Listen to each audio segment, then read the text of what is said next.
was higher than pre-COVID, and nobody thought that was even possible. The only jobs he created are for illegal immigrants and bounce-back jobs, a bounce-back from the COVID. He has not done a good job. He's done a poor job, and inflation's killing our country. It is absolutely killing us. Thank you. President Biden? Well, look, the greatest economy in the world, he's the only one who thinks that, I think. I don't know anybody else who thinks he had the greatest economy in the world. And, you know, the fact of the matter is that we find ourselves in a situation where his economy, he rewarded the wealthy. He had the largest tax cut in American history, $2 trillion. He raised a deficit larger than any president has in any one term. He's the only president other than Herbert Hoover who's lost more jobs than he had when he began, since Herbert Hoover. The idea that he did something that was significant. And the military, you know, when he was president, they were still killing people in Afghanistan. He didn't do anything about that. When he was president, we were still found ourselves in a position where you had a notion that we were this safe country. The truth is, I'm the only president this century that doesn't have any, this decade, that doesn't have any troops dying anywhere in the world like he did. President Trump, I want to follow up if I can. Am I allowed to respond to him? Well, I'm going to ask you a follow-up. You can do whatever you want with the minute that we give you. I want to follow up. You want to impose a 10% tariff on all goods coming into the U.S. How will you ensure that that doesn't drive prices even higher? It's not going to drive them higher. It's just going to cost countries that have been ripping us off for years, like China and many others, in all fairness to China. It's going to just force them to pay us a lot of money, reduce our deficit tremendously, and give us a lot of power for other things. But he made a statement. The only thing he was right about is I gave you the largest tax cut in history. I also gave you the largest regulation cut in history. That's why we had all the jobs. And the jobs went down, and then they bounced back, and he's taking credit for bounce-back jobs. You can't do that. He also said he inherited 9% inflation. No, he inherited almost no inflation, and it stayed that way for 14 months.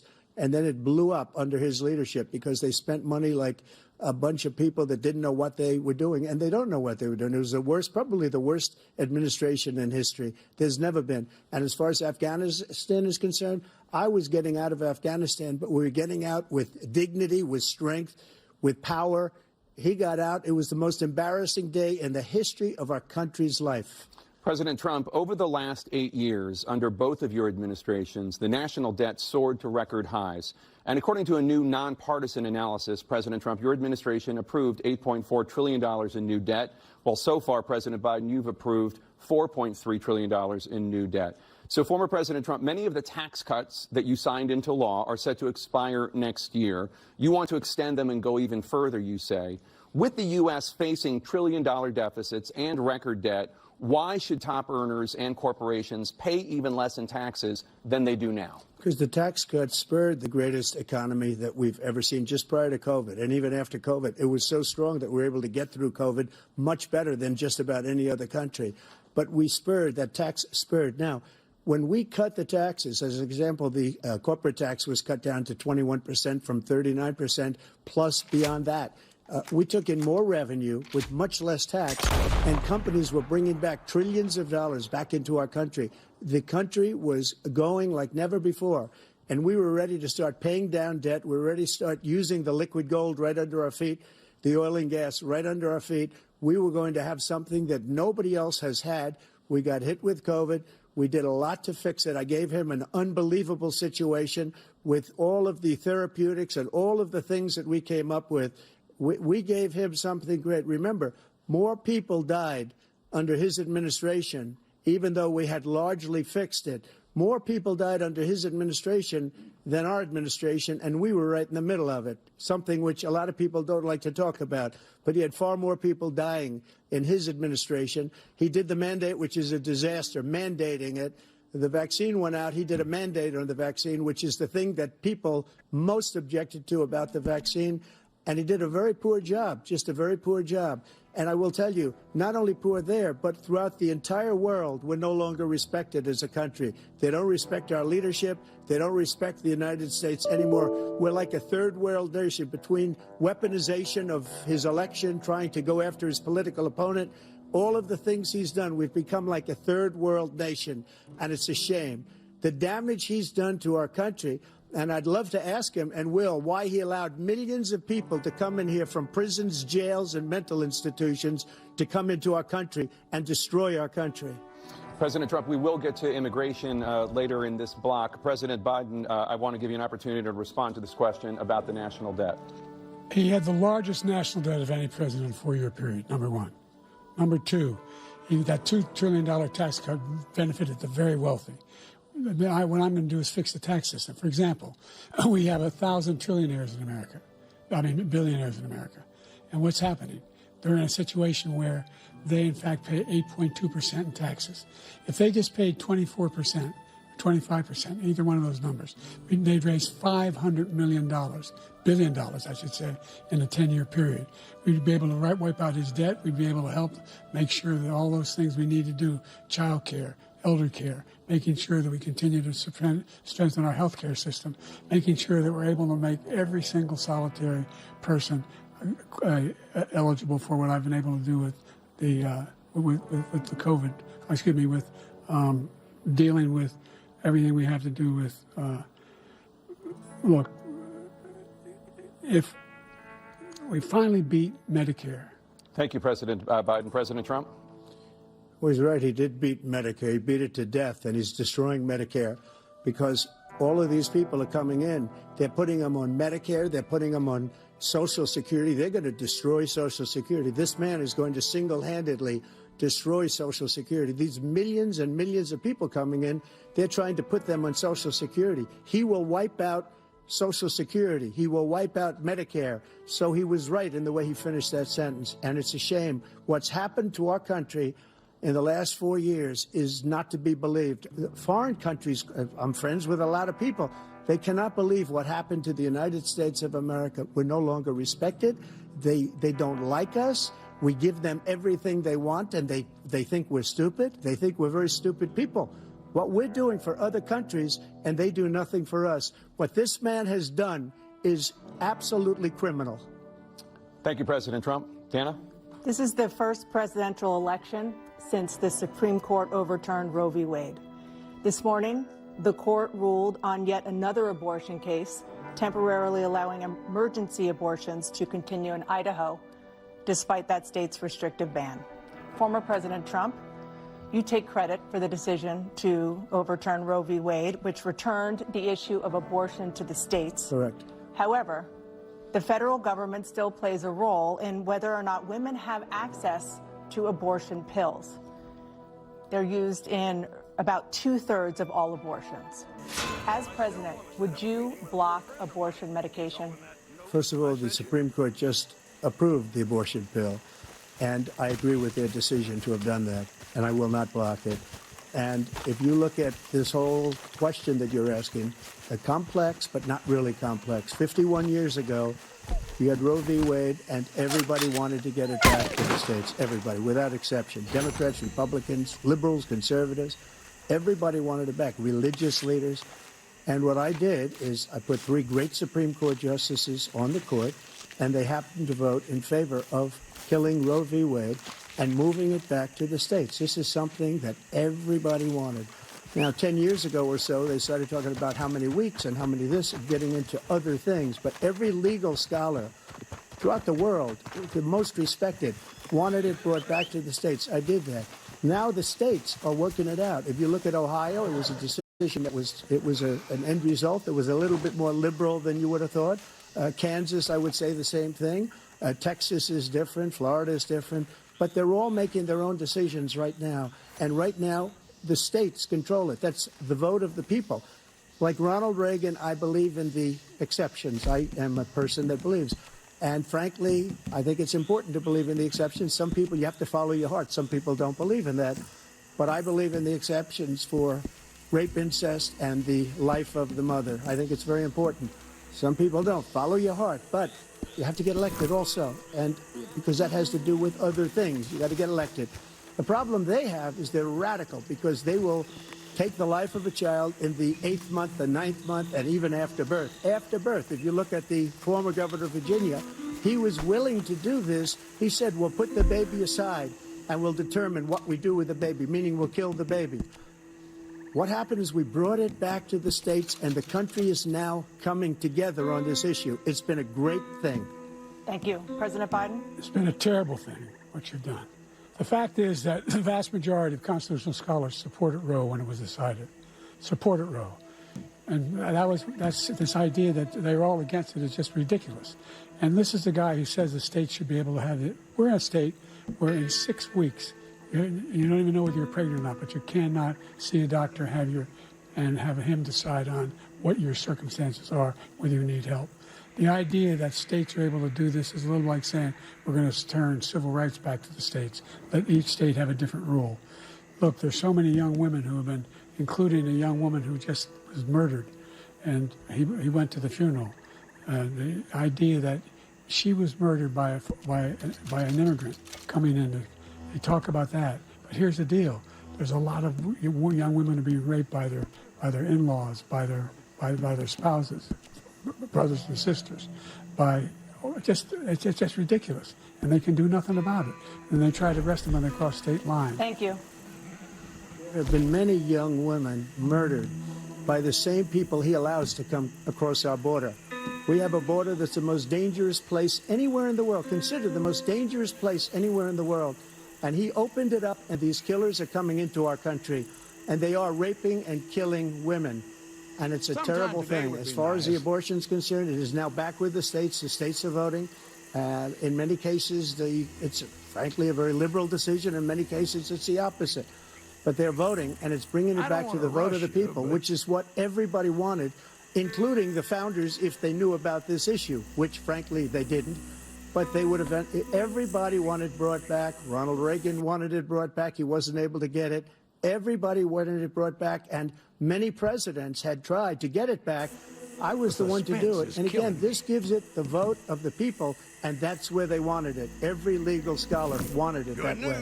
We have another Staying on the batch topic ready for of March. abortion, President Fires are Biden, lined 7 up, states. not too far from here. I'll let you So do that. all you have to do This is is head the same over and make topic. the sale. 7 states I have just no keep legal surprising restrictions myself. on And how to far think into my a pa pregnancy said I'd a be woman can drunken obtain an hobo abortion. my whole life. Do you support any legal limits on how late a woman should be able to terminate a pregnancy? I supported Roe v. Wade. It said 3 trimesters. First time is between the woman and the doctor.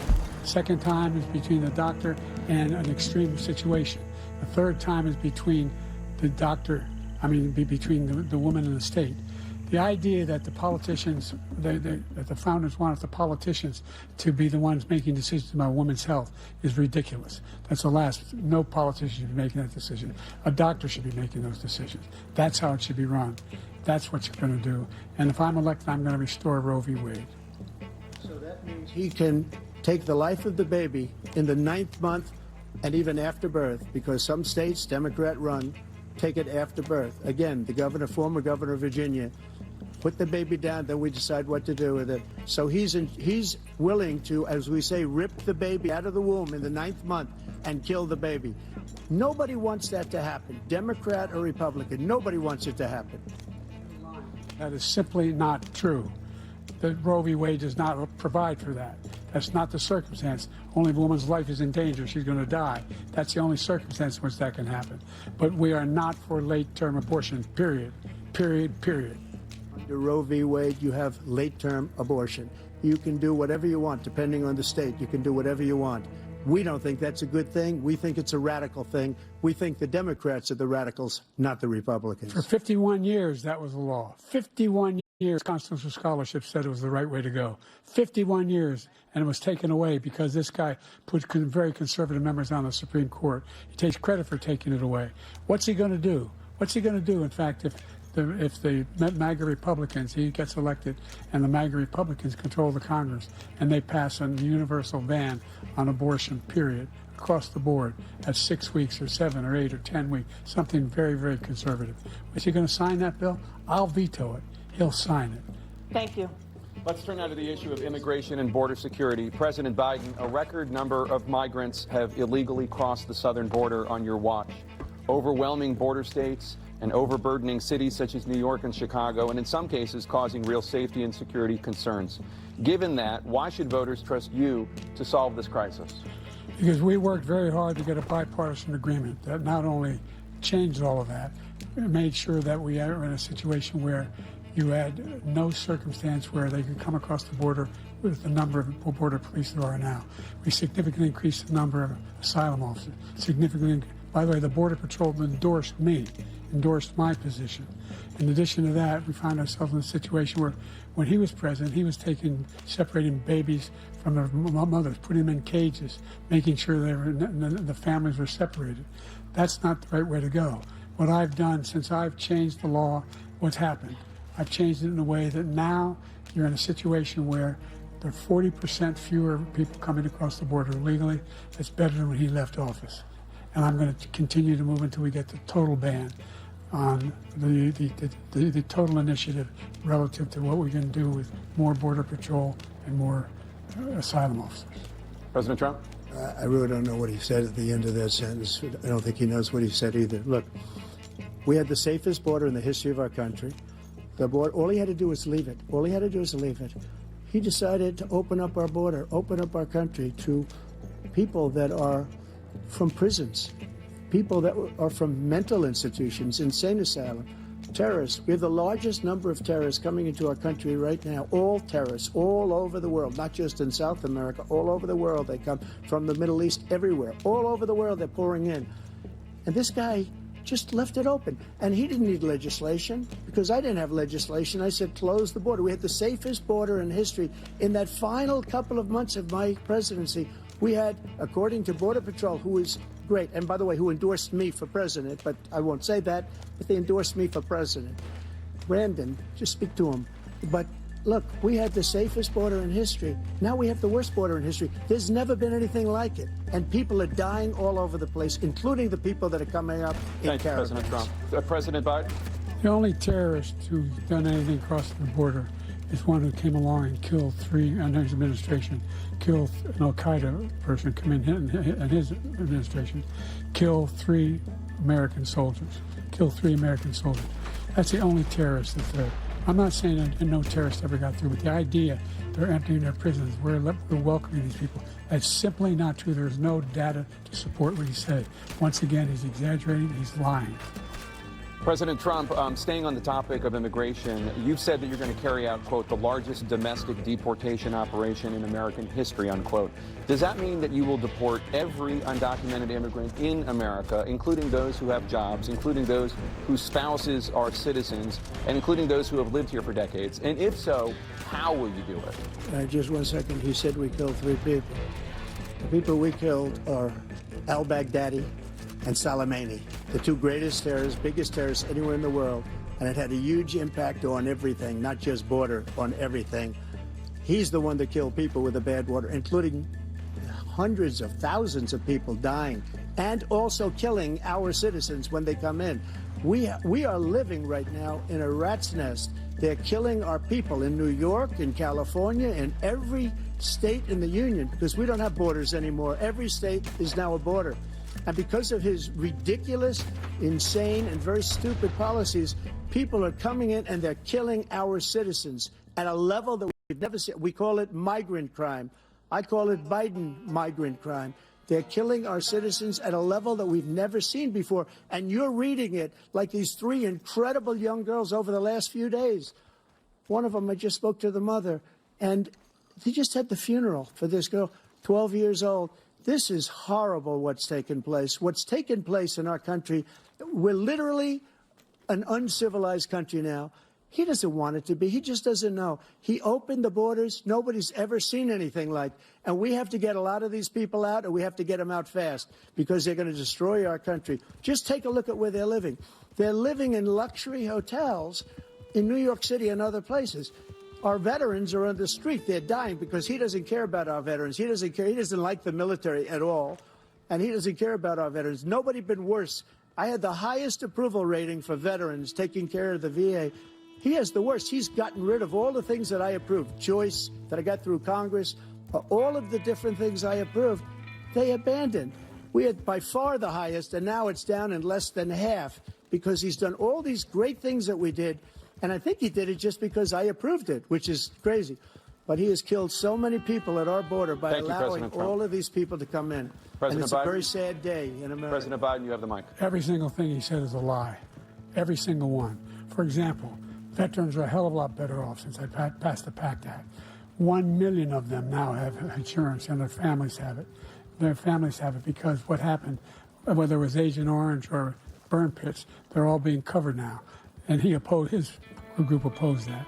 We're also in a situation where we have great respect for veterans. My son spent a year in Iraq, living right next to one of those burn pits, came back with stage 4 glioblastoma.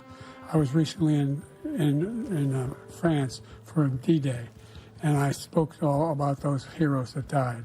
I went to the World War I cemetery he refused to go to. He was standing with his 4-star general, and he told me, he said, I don't want to go in there because they're a bunch of losers and suckers. My son was not a loser, was not a sucker. You're the sucker. You're the loser. President Trump? First of all, that was a made-up quote, suckers and losers. They made it up. It was in a third-rate magazine that's failing, like many of these magazines. He made that up. He put it in commercials. We've notified him. We had 19 people that said I didn't say it. And think of this. Who would say I'm at a cemetery or I'm talking about our veterans? Because nobody's taken better care. I'm so glad this came up, and he brought it up. There's nobody that's taken better care of our soldiers than I have.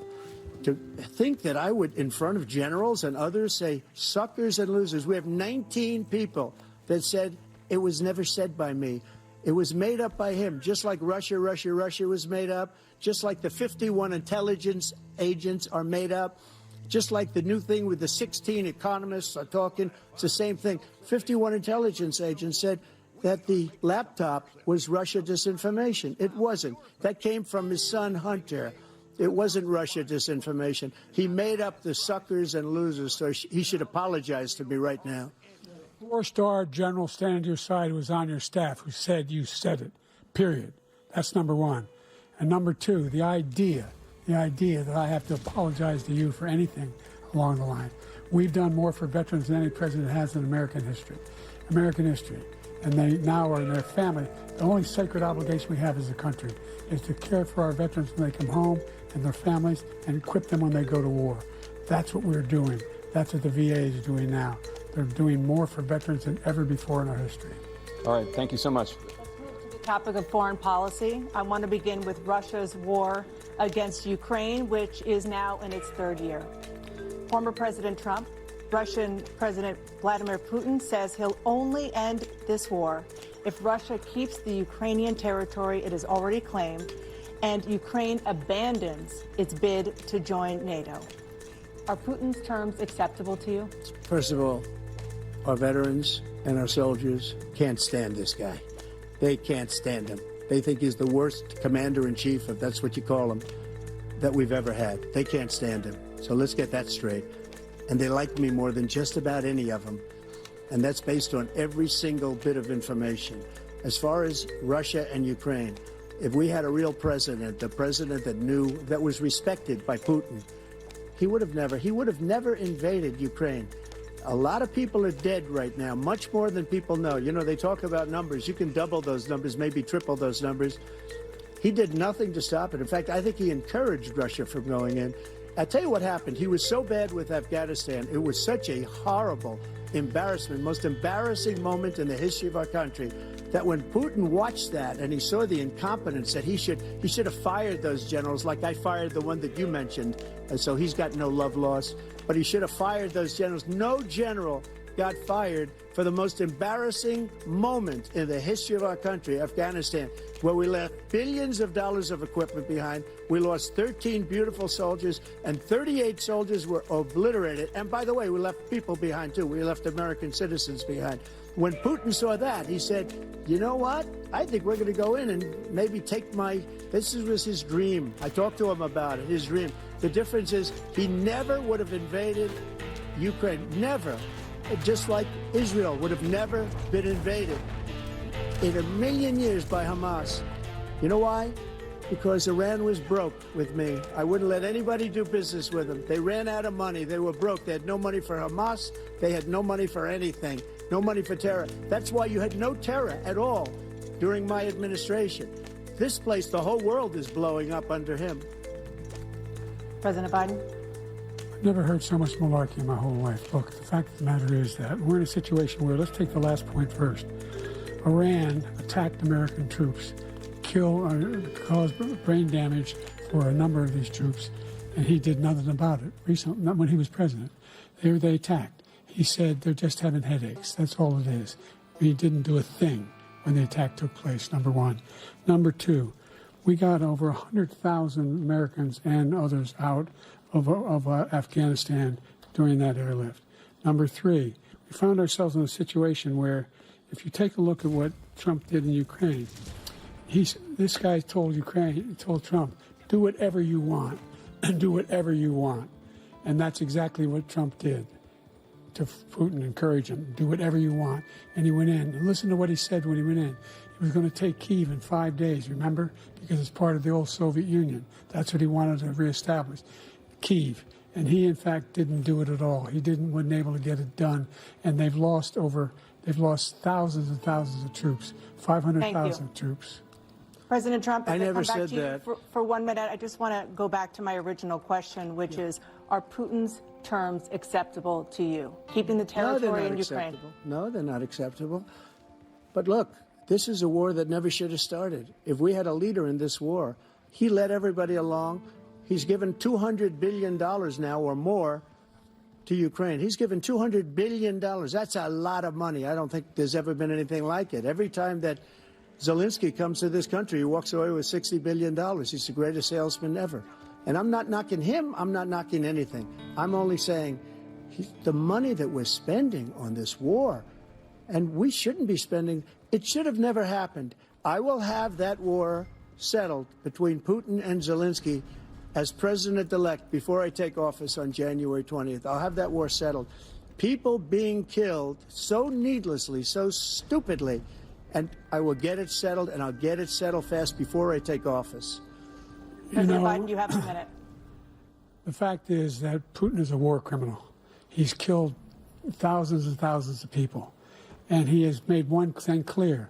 He wants to reestablish what was part of the Soviet Empire, not just a piece. He wants all of Ukraine. That's what he wants. And then do you think he'll stop there? Do you think he'll stop when if he takes Ukraine? What do you think happens to Poland? What do you think of Belarus? What do you think happens to those NATO countries? And so if you want a war, you ought to find out what he's going to do, because if in fact he does what he says and walks away, by the way, all that money we give Ukraine are from weapons we make here in the United States. We give them the weapons, not the money at this point. And our NATO allies have produced as much funding for Ukraine as we have. That's why we're strong. Thank you. Moving on to the Middle East. In October, Hamas attacked Israel, killing more than 1,000 people and taking hundreds of hostages. Among those held and thought to still be alive are 5 Americans. Israel's response has killed thousands of Palestinians and created a humanitarian crisis in Gaza. President Biden, you've put forward a proposal to resolve this conflict, but so far Hamas has not released the remaining hostages, and Israel is continuing its military offensive in Gaza. So what additional leverage will you use to get Hamas and Israel to end the war? You have 2 minutes.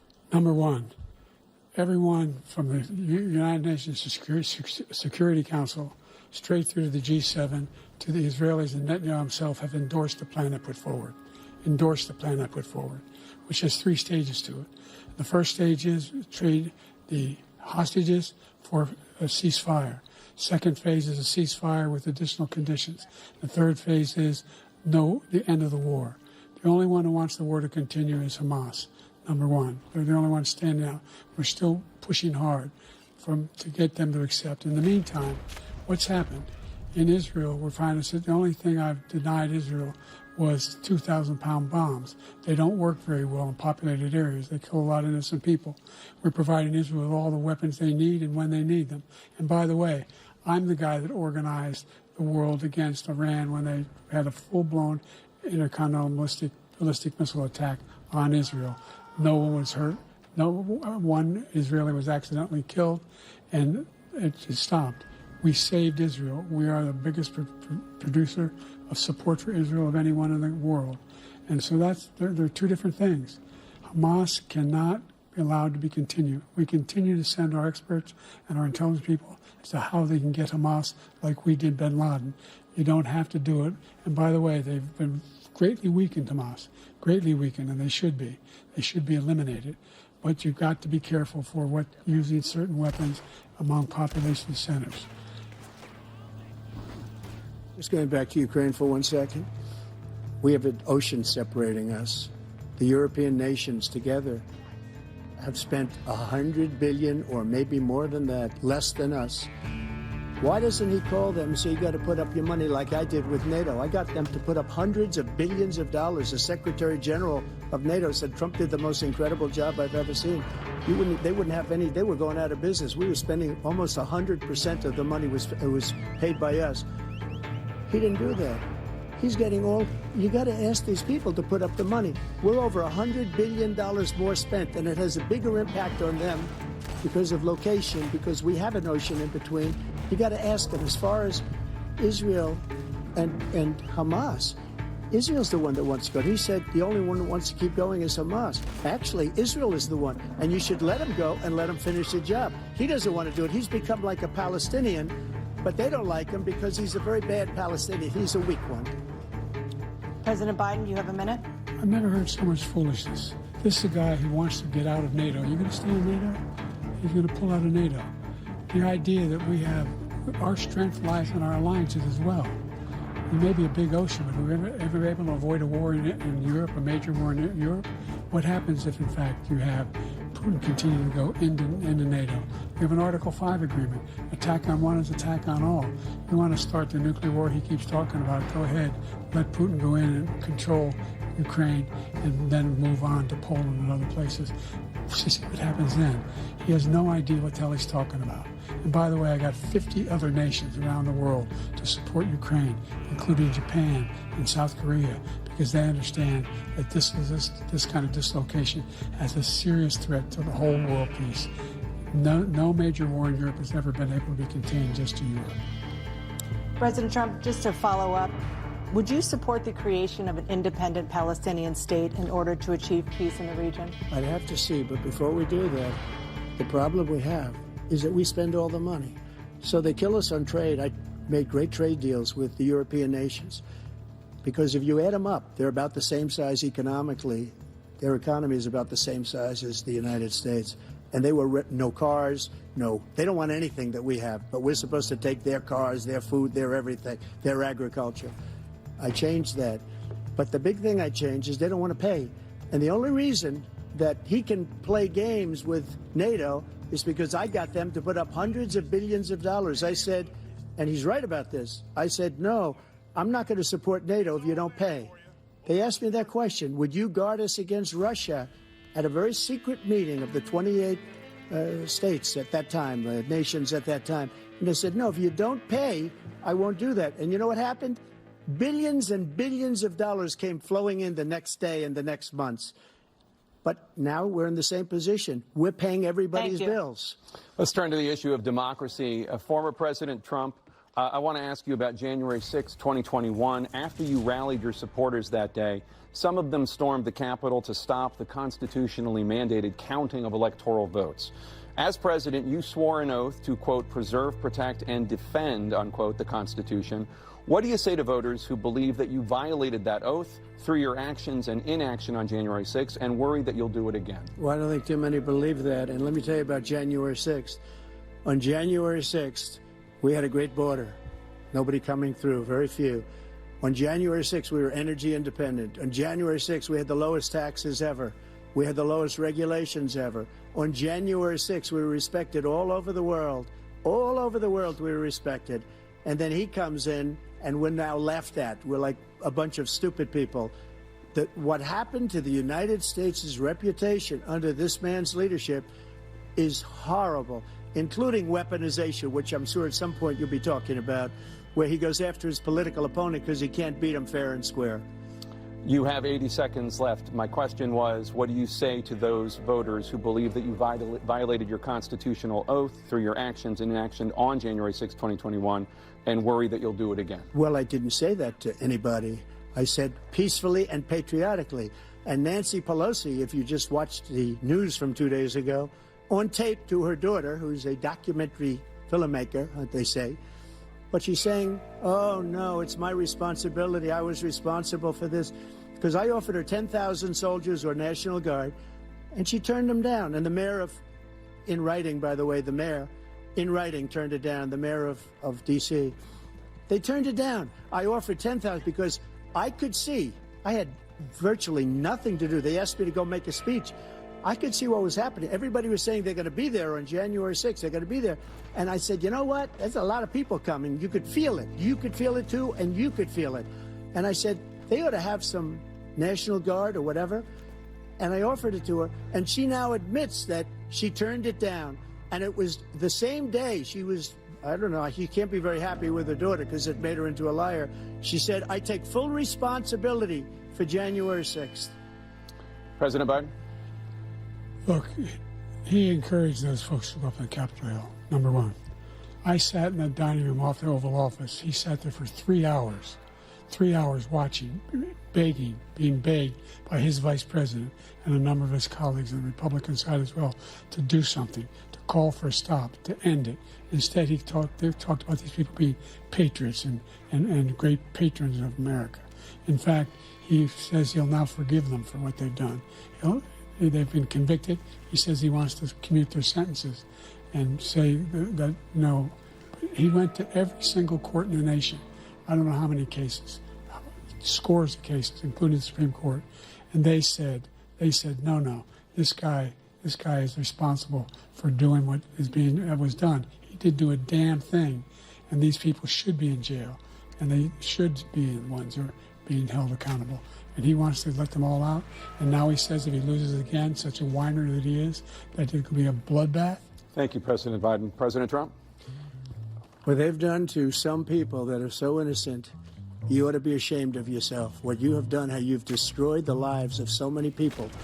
When they ripped down Portland, when they ripped down many other cities, you go to Minnesota, Minneapolis, what they've done there, with the fires all over the city. If I didn't bring in the National Guard, that city would have been destroyed.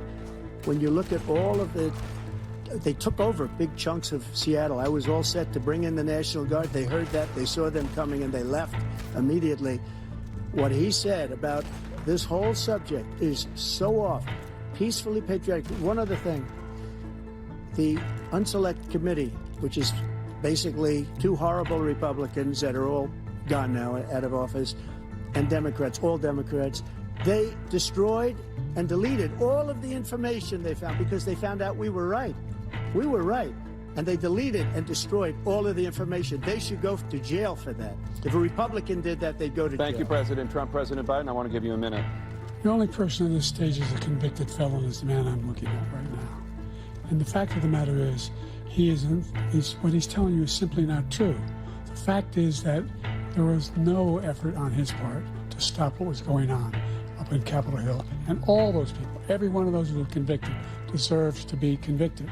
The idea that they didn't kill somebody, just went in and broke down doors, broke the windows, occupied offices, turned over desks, turned them over statues. The idea that those people are patriots? Come on. When I asked him the first two debates we had, first time around, I said, will you denounce the Proud Boys? He said, no, I'll tell them to stand by. The idea he's refusing, will you denounce these guys? Will you denounce the people we're talking about now? Will you denounce the people who attacked that Capitol? What are you going to do? I'm going to give you a minute, President Trump, for a follow-up question I have. After a jury convicted you of 34 felonies last month, you said if reelected, you would, quote, have every right to go after, unquote, your political opponents. You just talked about members of the Select Committee on January 6th going to jail. Your main political opponent is standing on stage with you tonight.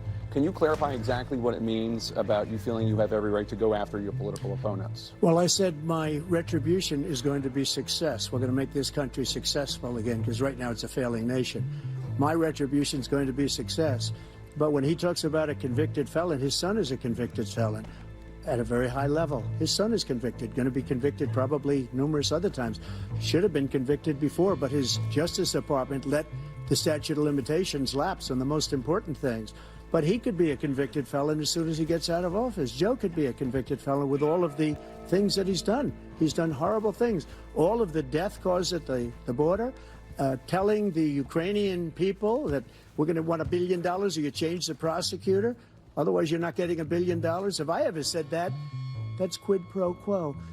That we're not going to do anything. We're not going to give you $1 billion unless you change your prosecutor having to do with the son. This man is a criminal. This man, you're lucky. You're lucky. I did nothing wrong. We'd have a system that was rigged and disgusting. I did nothing wrong. Thank you, President Trump. President Biden, you have said, I'm coming right to you, sir. You want to respond? Go ahead. I'll give you a minute to respond. The idea that I did anything wrong relative to what you're talking about is outrageous. It's simply a lie, number one. Number two, the idea that you have a right to seek retribution against any American just because you're president is wrong. It's simply wrong. No president's ever spoken like that before. No president in our history has spoken like that before. Number three, the crimes that you are still charged with, and think of all the civil penalties you have. How many billions of dollars do you owe in civil penalties for molesting a woman in public, for doing a whole range of things, of having sex with a porn star on the night while your wife was pregnant? I mean, what are you talking about? You have the morals of an alley cat. Give you a minute, sir. I didn't have sex with a porn star, number one. Number two, that was a case that was started and moved. They moved a high-ranking official, a DOJ, into the Manhattan DA's office to start that case. That case is going to be appealed and won. We had a very terrible judge, a horrible judge, Democrat. The prosecutor were all high-ranking Democrats, appointed people, and both the civil and the criminal. He basically went after his political opponent because he thought it was going to damage me. But when the public found out about these cases, because they understand it better than he does, he has no idea what these cases are. But when they found out about these cases, you know what they did? My poll numbers went up, way up. You know that because you're reporting it. And we took in more money in the last 2 weeks than we've ever taken in the history of any campaign. I don't think any campaign has ever taken. Hundreds of millions of dollars came pouring in because the public knows it's a scam and it's a guy that's after his political opponent because he can't win fair and square. Thank you, President Trump. President Biden, you have said, quote, Donald Trump and his MAGA Republicans are determined to destroy American democracy.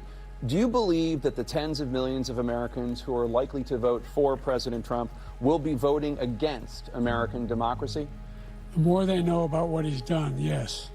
The more they know about what he's done. And there's a lot more coming. He's got a lot of cases down the road coming around. He's got a whole range of issues he has to face. I don't know what the juries will do, but I do know he has a real problem. And so the fact that, could you ever think you heard any president say that I'm going to seek retribution? Did you ever hear any president say that I thought Hitler had some good ideas? What got me involved to run in the first place after my son had died, I decided in Iraq, because of Iraq, I said I wasn't going to run again until I saw what happened in Charlottesville, Virginia. People coming out of the woods carrying swastikas on torches, and singing the same anti-Semitic bile they sang when back in Germany.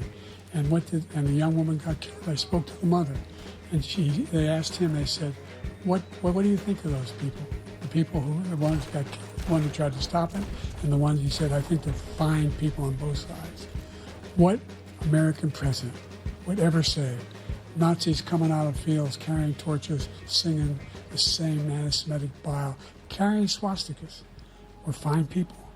This is the guy who says Hitler's done some good things. I'd like to know what they are. Good things Hitler's done, that's what he said. This guy has no sense of American democracy. President Trump. Jake, both of you know that, sir, has been totally wiped out because when you see the sentence, it said 100% exoneration on that, sir. He just keeps it going. He says he ran because of Charlottesville. He didn't run because of Charlottesville. He ran because it was his last chance. He's not equipped to be president. You know it, and I know it. It's ridiculous. We have a debate. We're trying to justify his presidency. His presidency, he's without question the worst president, the worst presidency in the history of our country. We shouldn't be having a debate about it. There's nothing to debate. He made up the Charlottesville story, and you'll see it's debunked all over the place. Every reasonable anchor has debunked it. And just the other day it came out where it was fully debunked. It's a nonsense story. He knows that, and he didn't run because of Charlottesville. He used that as an excuse to run. President Biden? And debunk. It happened. All you have to do is listen to what was said at the time. And the idea that somehow that's the only reason I ran. I ran because I was worried a guy like this guy could get elected. If he thought they were good people coming out of that forest, carrying those woods, carrying those torches, then he didn't deserve to be president.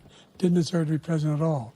And the idea that he's talking about all this being fabricated, we saw with our own eyes. We saw what happened on January 6th. We saw the people breaking through the windows. We saw people occupying his own vice president. Look, there's a reason why 40 of his 44 top cabinet officers refused to endorse him this time. His vice president hasn't endorsed him this time. So why? Why? They know him well. They serve with him. Why are they not endorsing him? Thank you, President Biden. We're going to be right back with more from the CNN presidential debate.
Welcome back to the CNN presidential debate live from Georgia.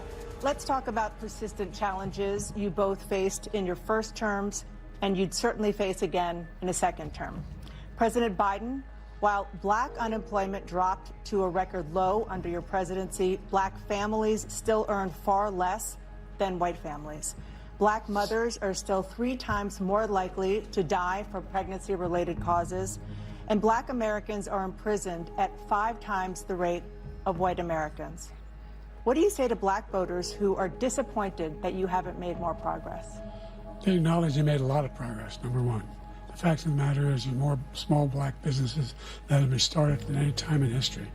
Number two, the wages of black unemployment is the lowest level it's been in a long, long time. Number three, we're trying to provide housing for black Americans and dealing with the segregation that exists among these corporations that collude to keep people out of their houses. And in addition to that, we find that the impact on the choice that black families have to make relative to child care is incredibly difficult. When we did the first major piece of legislation in the past, I was able to reduce black child care costs. I cut them in half. We've got to make sure we provide for child care costs. We've got to make sure, because when you provide those child care protections, you increase economic growth because more people can be in the job market. So there's more to be done, considerably more to be done. But we've done a great deal so far, and I'm not letting up, and they know it. You have 49 seconds left. What do you say to black voters who are disappointed with the progress so far? I say I don't blame them for being disappointed. Inflation is still hurting them badly. For example, I provided for the idea that any black family, first-time home buyer, should get a $10,000 tax credit to be able to buy their first home so they can get started. I made sure that we're in a situation where all those black families and those black individuals who had to take out student loans that were ballooning, that if they were engaged in nursing, doctor, and anything having to do with volunteerism, if they paid their bills for 10 years on their student debt, all the rest was forgiven after 10 years. Millions have benefited from that. And we're going to do a whole lot more for black families. Thank you, President Trump. And he caused the inflation. He's blaming inflation, and he's right, it's been very bad. He caused the inflation, and it's killing black families and Hispanic families and just about everybody. It's killing people. They can't buy groceries anymore. They can't. You look at the cost of food where it's doubled and tripled and quadrupled.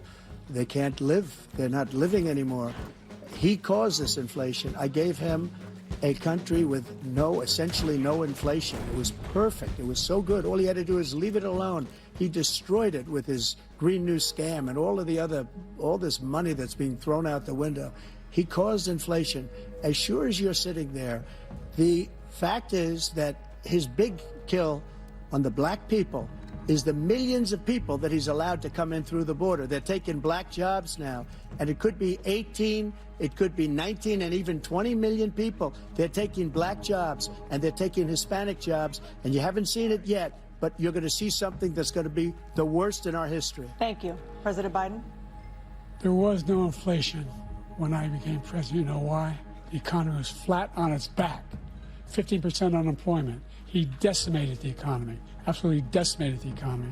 That's why there was no inflation at the time. There were no jobs. We provided thousands of millions of jobs for individuals who are in all communities, including minority communities. We made sure that they have health insurance. We have covered, if the ACA has increased, I made sure that the $8,000 per person in the family to get written off for health care. But this guy wants to eliminate that. They've tried 50 times. He wants to get rid of the ACA again, and they're going to try again if they win. We find ourselves in a position where the idea that we're not doing any, we put more police on the street than any administration has. He wants to cut the cops. We're providing for equity and making sure people have a shot to make it. There's a lot going on, but in inflation, he caused it by his tremendous malfeasance in the way he handled the pandemic. Thank you. Another persistent challenge is the climate crisis. 2023 was the hottest year in recorded history, and communities across the country are confronting the devastating effects of extreme heat, intensifying wildfires, stronger hurricanes, and rising sea levels. Former President Trump, you've vowed to end your opponent's climate initiatives, but will you take any action as president to slow the climate crisis? Well, let me just go back to what he said about the police, how close the police are to him.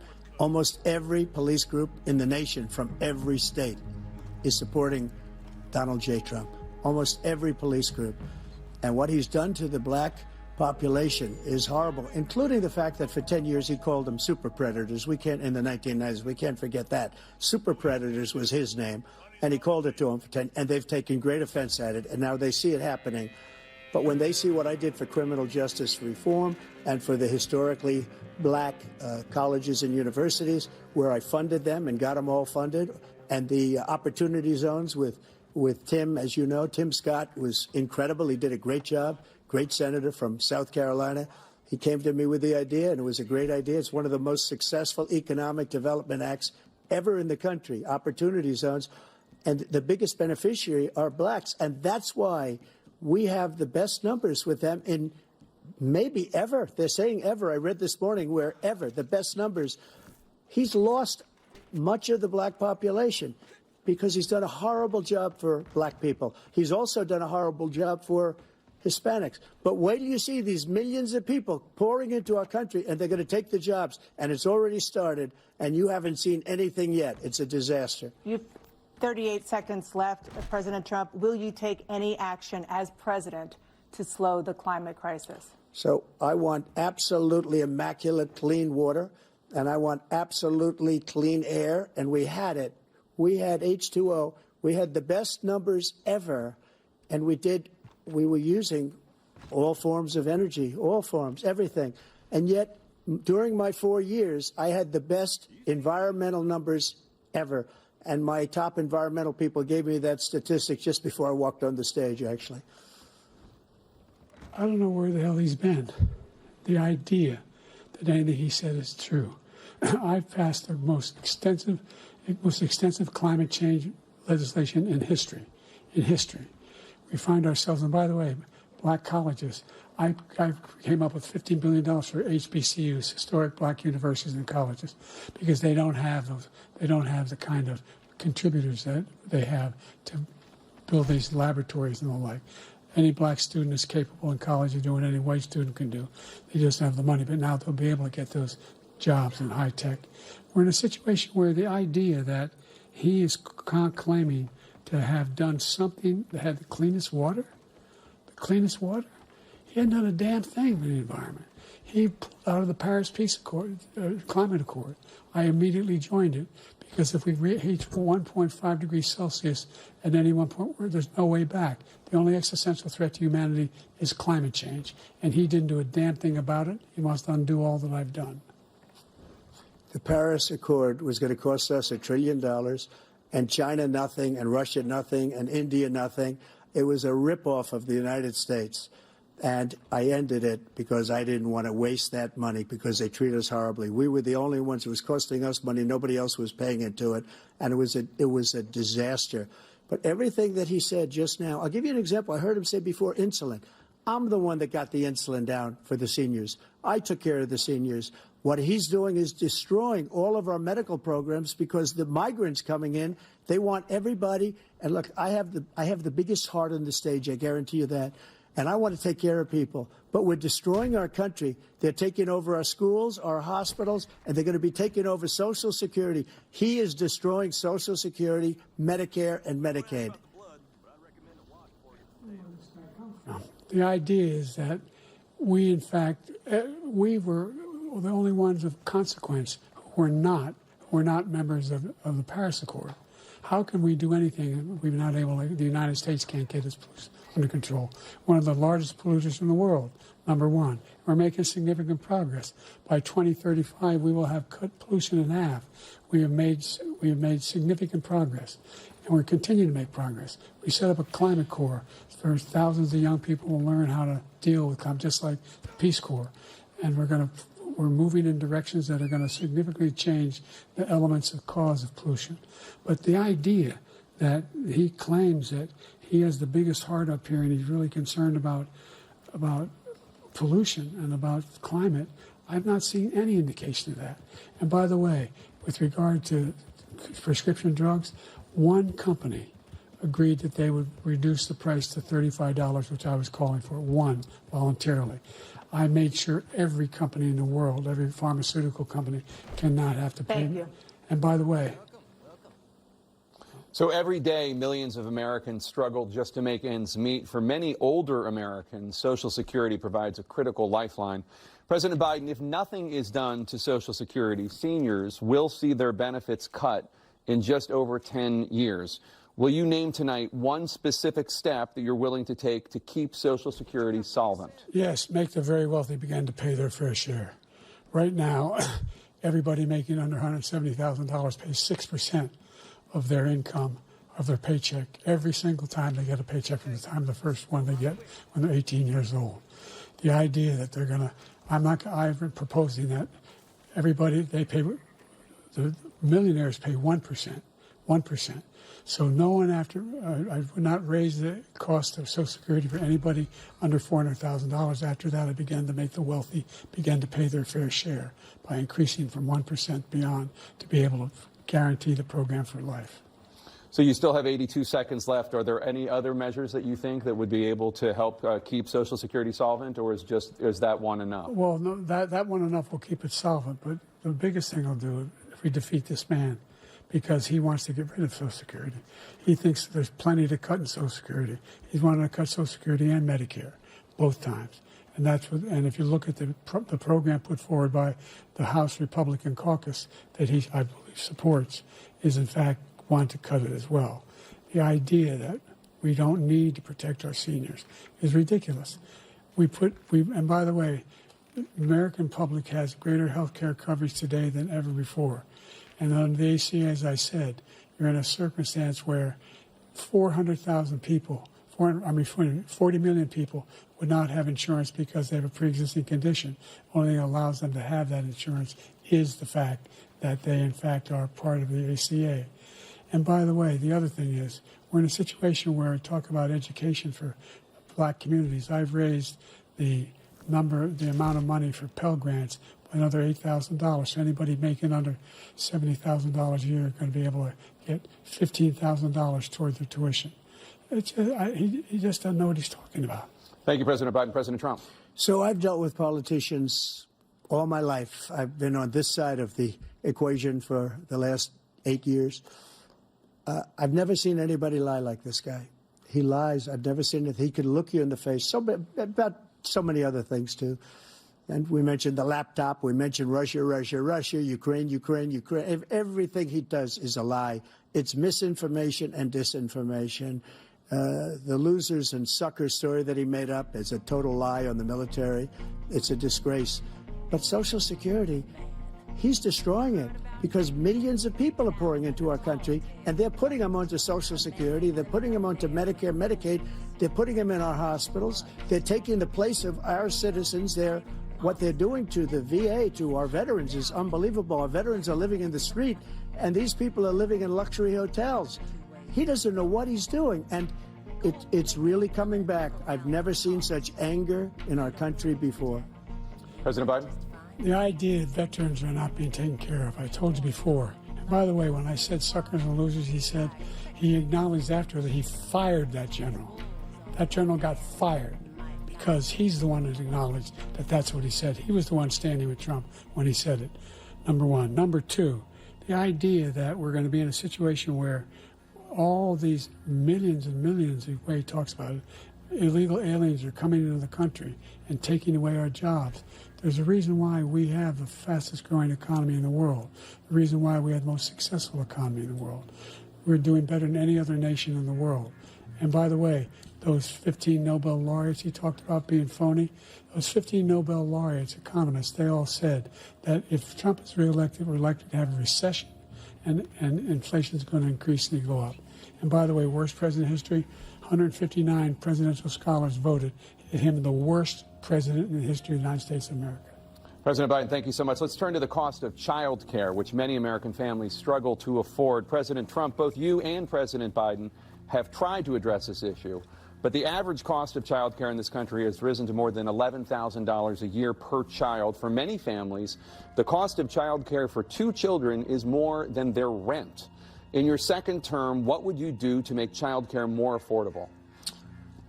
Just to go back, the general got fired because he was no good. And if he said that, that's why he made it up. But we have 19 people that said I didn't say it, and they're very highly respected, much more so than him. The other thing is, he doesn't fire people. He never fired people. I've never seen him fire anybody. I did fire a lot. I fired Comey because he was no good. I fired a lot of the top people at the FBI, drained the swamp. They were no good. Not easy to fire people. You'd pay a price for it, but they were no good. I inherited these people. I didn't put him there. I didn't put Comey there. He was no good. I fired him. This guy hasn't fired anybody. He never fires. He should have fired every military man that was involved with that the Afghanistan horror show, the most embarrassing moment in the history of our country. He didn't fire. Did you fire anybody? Did you fire anybody that's on the border that's allowed us to have the worst border in the history of the world? Did anybody get fired for allowing 18 million people, many from prisons, many from mental institutions? Did you fire anybody that allowed our country to be destroyed? Joe, our country is being destroyed as you and I sit up here and waste a lot of time on this debate. This shouldn't be a debate. He is the worst president. He just said about me because I said it. But look, he's the worst president in the history of our country. He's destroyed our country. Now all of a sudden he's trying to get a little tough on the border. He came out with a nothing deal, and it reduced it a little bit, like this much. It's insignificant. He wants open borders. He wants our country to either be destroyed or he wants to pick up those people as voters. And I don't think we just can't let it happen. If he wins this election, our country doesn't have a chance, not even a chance, of coming out of this rut. We probably won't have a country left anymore. That's how bad it is. He is the worst in history by far. Thank you, President Trump. President Biden? We're the most admired country in the world. We're the United States of America. There's nothing beyond our capacity. We have the finest military in the history of the world, the finest in the history of the world. No one thinks we're weak. No one wants to screw around with us. Nobody, number one. Number two, the idea that we're talking about worst presidents. I wasn't joking. Look it up or go online. 159 or 58, don't hold me the exact number, presidential historians, they've had meetings and they voted who's the worst president in American history. One through best to worst. They said he was the worst in all of American history. That's a fact. That's not conjecture. He can argue they're wrong, but that's what they voted. The idea that he is doing anything to deal with child care, he did for virtually nothing to child care. We should significantly increase the child care tax credit. We should significantly increase the availability of women and men or single parents to be able to go back to work. And we should encourage businesses to have. Thank you, President Biden. Facilities. President Trump, the question was about what would you do to make child care more affordable, if you want to take your minute. Just so you understand, we have polling, we have other things that they rate him the worst because what he's done is so bad. And they rate me, I'll show you, I will show you, and they rate me one of the best, okay? And if I'm given another 4 years, I will be the best. I think I'll be the best. Nobody's ever created an economy like us. Nobody ever cut taxes like us. He's the only one I know. He wants to raise your taxes by 4 times. He wants to raise everybody's taxes by 4 times. He wants the Trump tax cuts to expire. So everybody, including the two of you, are going to pay 4 to 5 times. Nobody ever heard of this before. All my life, I'd grow up and I'd see politicians talking about cutting taxes. When we cut taxes, as I said, we did more business. Apple and all these companies, they were bringing money back into our country. The worst president in history by far, and everybody knows it. President Biden? Look, the fact of the matter is that he's dead wrong about, he's increased the tariff, he will increase the taxes on middle-class people. I said I'd never raise a tax on anybody making less than $400,000. I didn't. But this tariff is 10% tariffs. Everything coming in the country, you know what the economists say? That's going to cost the average American $2,500 a year more because they're going to have to pay the difference in food and all the things that we're importing. Number two, he's in a situation where he talks about how he has not raised, he's somehow helped the middle class. The middle class have been devastated by you. Now you want a new tax cut of $5 trillion over the next 10 years, which is going to fundamentally bankrupt the country. You had the largest deficit of any president in American history, number one. Number two, you have not, in fact, made any contact, any progress with China. We are at the lowest trade deficit with China since 2010. Thank you, President Biden. You lost Thank you, President Biden. Let's discuss an epidemic impacting millions of Americans that both of you have made a top priority in your first term, the opioid crisis. And for both of you, the number of overdose deaths in this country has gone up. Under your term, it went up. Under your term, it has gone up. Former President Trump, despite the efforts that both of you have made, more than 100,000 Americans are dying from overdoses every year, primarily from fentanyl and other opioids. What will you do to help Americans right now in the throes of addiction who are struggling to get the treatment they need? To finish up, we now have the largest deficit in the history of our country under this guy. We have the largest deficit with China. He gets paid by China. He's a Manchurian candidate. He gets money from China. So I think he's afraid to deal with them or something. But do you notice he never took out my tariffs because we bring in so much money with the tariffs that I imposed on China. He never took them away. He can't because it's too much money. It's tremendous. And we saved our steel industries, and there was more to come. But he hasn't done that. But he hasn't cut the tariffs because he can't, because it's too much money. But he's got the largest deficit in the history of our country, and he's got the worst situation with China. China's going to own us if you keep allowing them to do what they're doing to us as a country. They are killing us as a country, Joe, and you can't let that happen. You're destroying our country. So, President Trump, you have 67 seconds left. The question was, what are you going to do to help Americans in the throes of addiction right now who are struggling to get the treatment they need? Jake, we were doing very well at addiction until the COVID came along. We had the 2.5, almost 3 years of like nobody's ever had before, any country, in every way. And then we had to get tough. And it was the drugs pouring across the border it started to increase. We got great equipment. We bought the certain dog that's the most incredible thing that you've ever seen, the way they can spot it. We did a lot. And we were getting very low numbers, very, very low numbers. Then he came along. The numbers, have you seen the numbers now? It's not only the 18 million people that I believe is even low because the gotaways, they don't even talk about gotaways. But the numbers of the amount of drugs and human trafficking in women coming across our border, the worst thing I've ever seen, at numbers that nobody's ever seen under him because the border's so bad. But the number of drugs coming across our border now is the largest we've ever had by far. President Trump, thank you. President Biden? Fentanyl and the byproducts of fentanyl went down for a while. And I wanted to make sure we use the machinery that can detect fentanyl, these big machines that roll over everything that comes across the border. And it costs a lot of money. That was part of this deal we put together, this bipartisan deal. More fentanyl machines, more be able to detect drugs, more numbers of agents, more numbers of all the people at the border. And when we had that deal done, he called his Republican colleagues, said, don't do it. It's going to hurt me politically. No, he never argued it's not a good bill. It's a really good bill. We need those machines. We need those machines. And we're coming down very hard in every country in Asia in terms of precursors for fentanyl.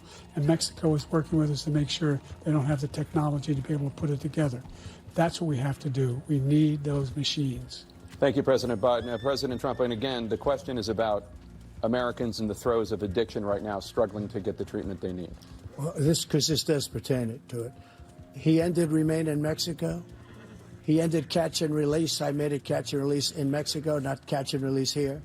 We had so many things that we had done, hard negotiations with Mexico, and I got it all for nothing.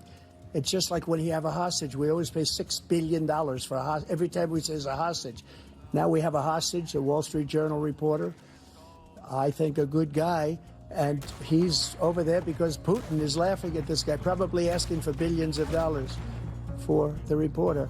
I will have him out very quickly as soon as I take office. Before I take office, I said by literally as soon as I win the election, I will have that reporter out. He should have had him out a long time ago, but Putin's probably asking for billions and billions of dollars because this guy pays it every time. We had 2 cases where we paid $6 billion for 5 people. I got 58 people out, and I paid essentially nothing. Thank you, President Trump. Dana? Let's turn to concerns that voters have about each of you. President Biden, you would be 86 at the end of your second term. How do you address concerns about your capability to handle the toughest job in the world well into your 80s? Well, first of all, I spent half my career being criticized being the youngest person in politics. I was the second youngest person ever elected to the United States Senate, and now I'm the oldest. This guy's 3 years younger and a lot less competent. I think that just look at the record, look at what I've done. Look, I've turned around the horrible situation he left me. As I said, 15 million new jobs, 800,000 manufacturing jobs, more investment in America, over billions of dollars in private investment in enterprises that we are growing. By the way, we brought an awful lot of people. The whole idea of computer chips, we used to have 40% of the market. We invented those chips, and we lost it because he was sending people to find the cheapest jobs overseas and to bring home a product. So I went to South Korea. I convinced Samsung to invest billions of dollars here in the United States. And guess what? Those fabs, they call them, to build these chips, those fabs pay over $100,000. You don't need a college degree for them. And there's billions, about $40 billion already being invested and being built right now in the United States, creating significant jobs for Americans from all over the world. President Biden, you have 40 seconds left. Would you like to add anything? Yeah, I would. The idea that somehow we are this failing country. I never heard a president talk like this before. We're the envy of the world. Name me a single major country president who wouldn't trade places with the United States of America for all our problems and all our opportunities. We're the most progressive country in the world in getting things done. We're the strongest country in the world. We're a country in the world who keeps our word, and everybody trusts us, all of our allies, and those who he cuddles up to, from Kim Jong-un, who he sends love letters to, and Putin, etc. They don't want to screw around with us. Thank you. Former President Trump, to follow up, you would be 82 at the end of your second term. What do you say to voters who have concerns about your capabilities to serve? Well, I took 2 tests, cognitive tests. I aced them, both of them, as you know. We made it public. He took none. I'd like to see him take one, just one, a real easy one. Like go through the first 5 questions. He couldn't do it. But I took 2 cognitive tests. I took physical exams every year. And, you know, we knock on wood wherever we may have wood, that I'm in very good health. I just won 2 club championships, not even senior, 2 regular club championships. To do that, you have to be quite smart, and you have to be able to hit the ball a long way. And I do it. He doesn't do it. He can't hit a ball 50 yards. He challenged me to a golf match. He can't hit a ball 50 yards. I think I'm in very good shape. I feel that I'm as in good a shape as I was 25, 30 years ago. Actually, I'm probably a little bit lighter, but I'm in as good a shape as I was years ago. I feel very good. I feel the same. But I was willing to take a cognitive test. And you know what? If I didn't do well, I aced them. Dr. Ronnie Jackson, who's a great guy when he was White House doctor. And then I took another one, a similar one.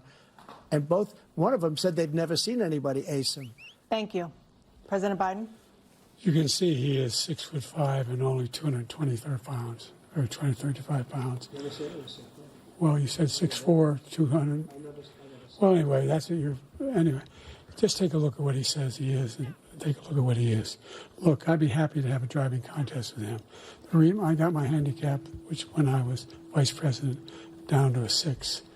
But by the way, I told you before, I'm happy to play golf if you carry your own bag. Think you can do it? That's the biggest lie. He's a 6 handicap of all. I was an 8 handicap. Yeah. 8. Never. But I have, you know how many? I've seen you swing. I know you swing. Okay, let's not act like children. President Trump, we're going to 21 turn Let's not act like children. You to are a a child. specific concern that voters have about you.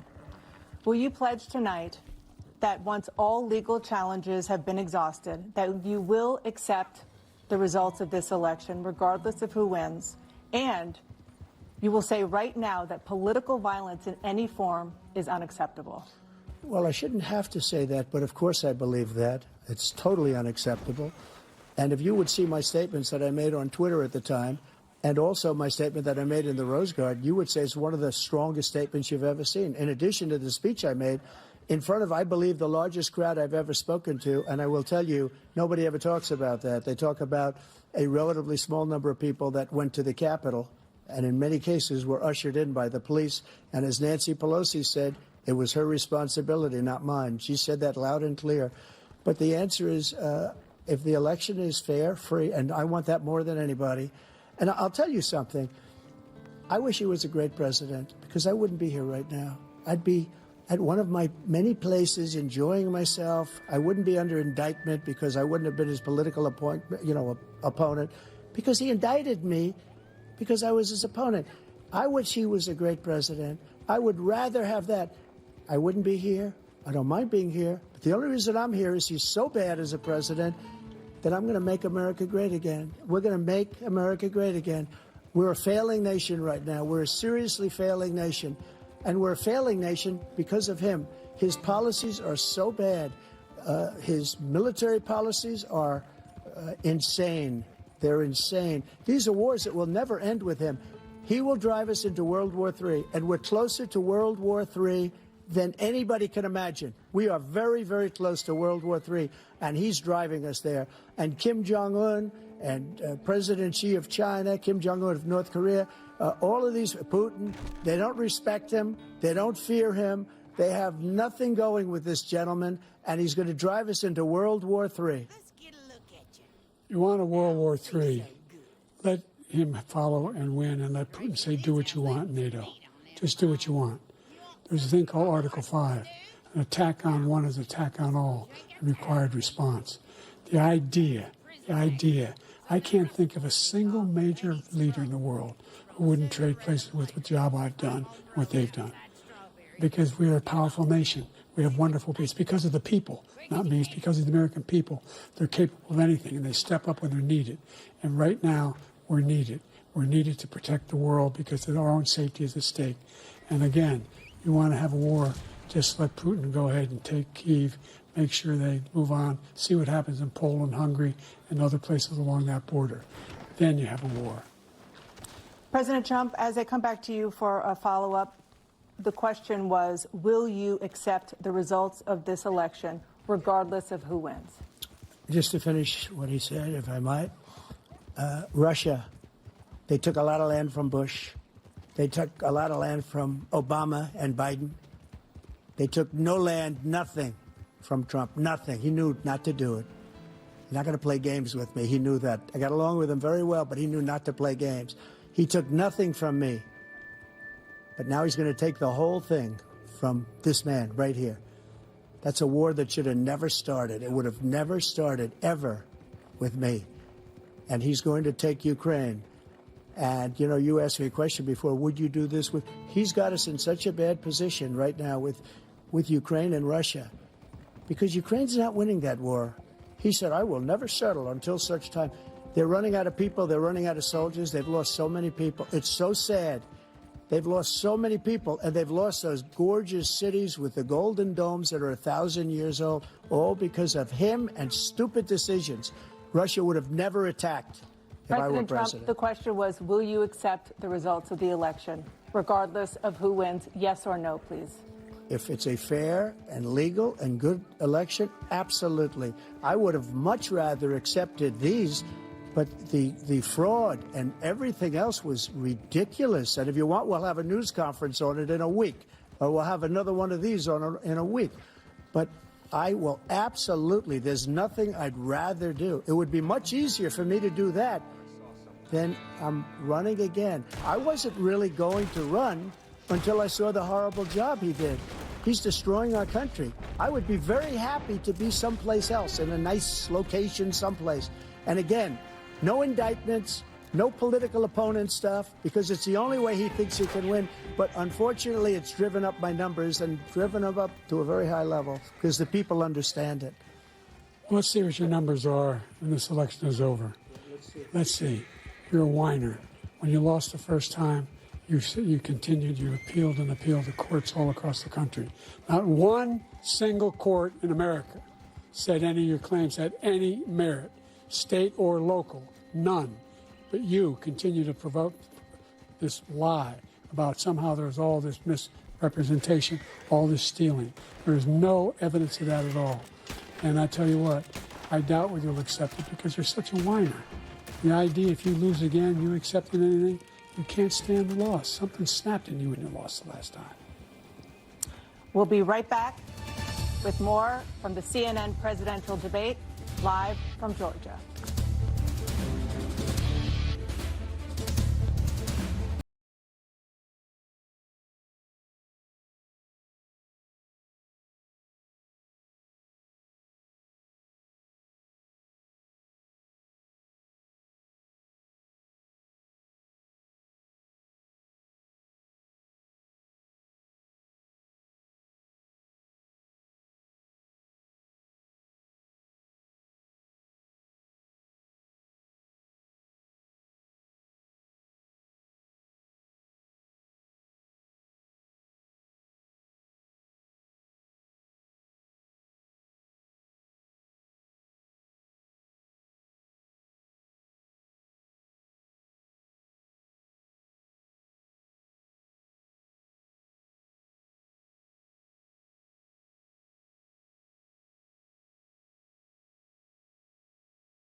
It is now time for the candidates to deliver their closing statements as predetermined by a coin toss. We're going to begin with you, President Biden. You have 2 minutes.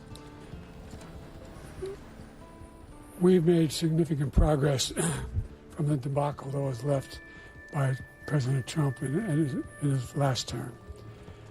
We find ourselves in a situation where, number one, we have to make sure that we have a fair tax system. I ask anyone out there in the audience or anyone out watching this debate, do you think the tax system is fair? The fact is that I said nobody even making under $400,000 had a single penny increase in their taxes and will not. And if I'm reelected, that will be the case again. But this guy has increased your taxes because of the deficit, number one. He's increased inflation because of the debacle he left after the way he handled the pandemic. And he finds himself in a position where he now wants to tax you more by putting a 10% tariff on everything that comes into the United States of America. What I did, when, for example, he wants to get rid of the ability of Medicare for us to be able to negotiate drug prices with the big pharma companies. Well, guess what? We got it down to $35 for insulin instead of $400. No more than $2,000 for every senior, no matter how much prescription they need. You know what that did? That reduced the federal debt by $160 billion over 10 years because the government doesn't have to pay the exorbitant prices. I'm going to make that available to every senior all along, it's happening now, and everybody in America. He wants to get rid of that. I'm going to make sure that we have child care. We're going to significantly increase the credit people have for child care. I'm going to make sure we do something about what we're doing on lead pipes and all the things that are causing health problems for people across the country. We're going to continue to fight to bring down inflation and give people a break. Thank you, President Biden. President Trump, you now have 2 minutes for your closing statement. Like so many politicians, this man is just a complainer. He said, we want to do this, we want to do that, we want to get rid of this tax, that tax. But he doesn't do anything. All he does is make our country unsafe by allowing millions and millions of people to pour in. Our military doesn't respect him. We look like fools in Afghanistan. We didn't stop Israel. It was such a horrible thing that would have never happened. It should have never happened. Iran was broke.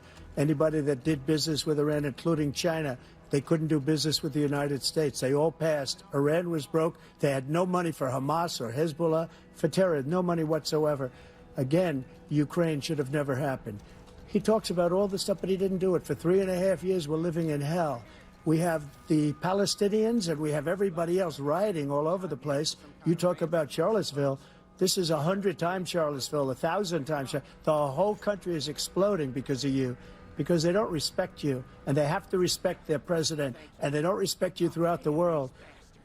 What we did was incredible. We rebuilt the military. We got the largest tax cut in history, the largest regulation cut in history. The reason he's got jobs is because I cut the regulations that gave jobs, but he's putting a lot of those regulations back on. All of the things that we've done, nobody's never seen anything like, even from a medical standpoint, right to try, where we can try space-age materials instead of going to Asia or going to Europe and trying to get, when you're terminally ill, now you can go and you can get something. You sign a document. They've been trying to get it for 42 years. But you know what we did for the military was incredible. Choice for our soldiers, where our soldiers, instead of waiting for 3 months to see a doctor, can go out and get themselves fixed up and readied up and take care of themselves, and they're living. And that's why I had the highest approval rating in the history of the VA. So all of these things, we're in a failing nation, but it's not going to be failing anymore. We're going to make it great again. Thank you, former President Trump, President Biden. Stay with us because we have full analysis of this debate. Anderson Cooper and Aaron Burnett starts now on CNN.